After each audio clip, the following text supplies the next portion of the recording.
चुके हैं। ये रेतीला रेगिस्तान है और इस तापमान में राजस्थान की चुनावी तपिश देखिए। भारतीय जनता पार्टी 22 सीटों के साथ इस बार चुनावी मैदान में नजर आती है। कांग्रेस के खाते में 2, बीएसपी 0 और अदर्स 1। लेकिन यहां पर देखिए, जो बार बार हम आपसे कह रहे थे कि राजस्थान में कुछ सीटों का लॉस हो सकता है। 2019 में क्लीन स्वीप किया गया था भारतीय जनता पार्टी की तरफ से, 25 आउट ऑफ 25 था।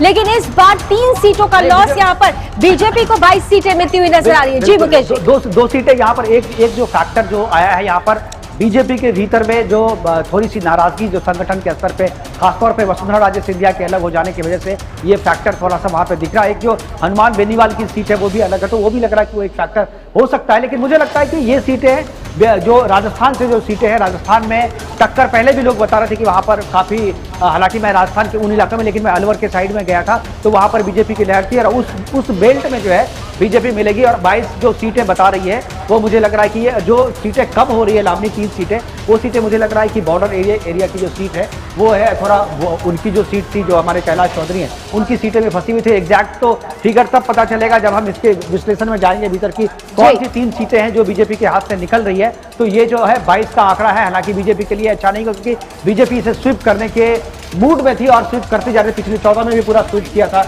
19 में भी स्वीप किया था, लेकिन इस बार 2024 में शायद जो है 3 सीटें बीजेपी के हाथ से निकलती हुई राजस्थान में, हमारे जो एग्जिट पोल है उसमें दिख रहा है कि 3 सीटें जो है वो राजस्थान में बीजेपी को नुकसान हो रहा है। देखिए, और यहाँ पर सबसे इंपॉर्टेंट पॉइंट जो लगातार हम इन 7 चरणों के दौरान हम आपके सामने रखते भी रहे हैं कि भारतीय जनता पार्टी अगर 400 पार का नारा दे रही थी, 400 पार को टच करती हुई नजर आ रही है, तो कहीं ना कहीं से उनको वो सीटें दक्षिण से मिलेगी। अभी जब हम दक्षिण के आंकड़े रखेंगे तो उससे बहुत सारी चीजें स्पष्ट हो जाएगी। राजस्थान में जो लॉस हुआ है निश्चित रूप से उसकी भरपाई वहां से की जाएगी। बिल्कुल, नतांश हमारे साथ जुड़ चुके हैं। पटेल जी हैं, ब्यूरो चीफ राजस्थान। नतांश, अगर आपको आवाज मिल रही है तो मैं आपसे जानना चाहूंगा कि ये जो बीजेपी की सीटें कम हो रही हैं वो आपको कहां से लग रहा है, ये सीटें कम कहां हो रही है? क्योंकि 25 की 25 सीटें का टारगेट रखा था बीजेपी ने, 3 सीटें कम हो रही है, 2 सीटें कांग्रेस के खाते में जा रही है, एक जो है वो निर्दलीय कौन है, कौन सी सीट है, अगर आप बता पाए हमारे दर्शकों को।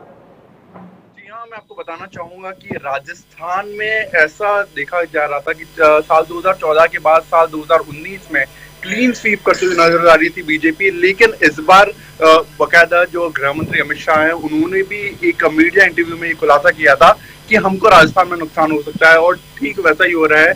और यहाँ पर सबसे हॉट सीट जो बनी हुई थी वो बाड़मेर की, जहाँ पे केंद्रीय मंत्री कैलाश चौधरी इस बार वहां पर बीजेपी के उम्मीदवार बने थे। साथ ही उम्मीदवार बेनीवाल जो राष्ट्रीय लोकतांत्रिक पार्टी है उसको छोड़ करके कांग्रेस में आए थे, और कांग्रेस ने वहां से उम्मीदवार की घोषणा की थी बाड़मेर से। और साथ ही निर्दलीय विधायक है वो वहां पर उम्मीदवारी कर रहे थे लोकसभा प्रत्याशी के तौर पर। और कहीं ना कहीं ये जो त्रिकोणीय मुकाबला हो चला था, और इसी के चलते यहाँ पर एक सीट के नुकसान, यहाँ पर कहीं ना कहीं ये भी देखा जा रहा है कि जो कैलाश चौधरी है वो शायद अब तीसरे स्थान पर रह सकते हैं। शायद ये पहली ऐसी सीट होगी जो सबसे हॉट सीट बनी हुई है, और ये जो सीट है यहाँ पर बीजेपी को नुकसान हो सकता है। और साथ ही मैं बताना चाहूंगा कि नागौर में यहाँ पर कहीं ना कहीं जातिगत समीकरण थे वो काफी हावी साबित हुए, और इसी के चलते जो हनुमान बेनीवाल और ज्योति मिर्धा दोनों ही जाट समुदाय से आते हैं, और कहीं ना कहीं उनका जो जनाधार है वहां पर पार्टी से ज्यादा लोगों ने जो फेस है, जो इंडिविजुअल कैंडिडेट है उसको देखा। और इसी के चलते जो हनुमान बेनीवाल का हमने देखा, क्योंकि हम वहां पर ग्राउंड पे भी गए थे और ग्राउंड पे जाके हमने जो भी रिएक्शंस लिए थे उसमें ये सामने आया था कि हनुमान बेनीवाल कहीं ना कहीं वो सीट निकाल सकते हैं। और साथ ही जो तीसरी जो सीट है वो शायद मुझे लगता है कि जो चूरू लोकसभा क्षेत्र है, जहां पर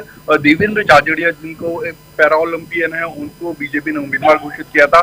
साथ ही जो सेटिंग एमपी है वहां पर राहुल कस्बा, उनकी जो सेटिंग एमपी की टिकट काट दी थी, और कहीं ना कहीं उनके ऊपर ये भी आरोप लगे थे कि जो विधानसभा चुनाव है राजेंद्र राठौड़ को उन्होंने हराया था, और इसी के चलते उनको टिकट काटी गई। और उसके बाद वो उन्होंने बगावत करते कांग्रेस में शामिल हो गए, और कांग्रेस में शामिल होने के बाद उन्होंने जो काफी भीतर बगावत करने के बाद कहीं ना कहीं नुकसान पहुंचा है बीजेपी को। और इसी के चलते ये जो तीनों सीटें हैं शायद यहाँ पर नुकसान हो सकता है। और इसके साथ ही मैं बताना चाहूंगा कि कई और भी अन्य सीटें जहां पर टफ फाइट देखने को मिलती है, लेकिन वहां पर कहीं ना कहीं एज बीजेपी को मिलती हुई नजर आ रही है। हालांकि मार्जिन काफी कम रहेगी,